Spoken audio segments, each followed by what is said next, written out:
दिवाबत्ती कर घेतात, पण गाव अंधारात. अडावत ग्रामपंचायतीचा भोंगळ कारभार उघड. नमस्कार. तुम्ही पाहत आहात एकता न्यूज आणि आजची धक्कादायक बातमी येते अडावत गावातून. जिथे नागरिकांकडून दिवाबत्ती कर घेतला जातो, पण गाव मात्र अंधारात बुडालेलं आहे. अडावत गावातील अनेक ठिकाणी वीजपोलवर लाईट बसवलेले आहेत. पण हेच दिवे सध्या बंद अवस्थेत आहेत. रात्रीच्या वेळी नागरिकांना अक्षरशः अंधारातूनच मार्ग काढावा लागतो.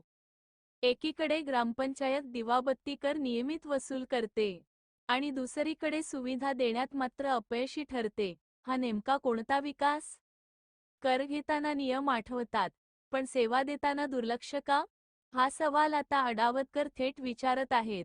गावातील मुख्य रस्ते असोत किंवा अंतर्गत भाग, अनेक ठिकाणी अंधाराचे साम्राज्य आहे. यामुळे अपघाताचा धोका वाढला असून महिला आणि ज्येष्ठ नागरिकांमध्ये भीतीचे वातावरण आहे. या सगळ्याला जबाबदार कोण? ग्रामविकास अधिकारी, सरपंच की संपूर्ण ग्रामपंचायत? उत्तर मात्र कुणाकडेच नाही. नागरिकांचे म्हणणे स्पष्ट आहे. कर घेतला जातो, पण सुविधा दिल्या जात नाहीत. ग्रामपंचायतीचा हा निष्काळजी कारभार आता उघड झाला आहे.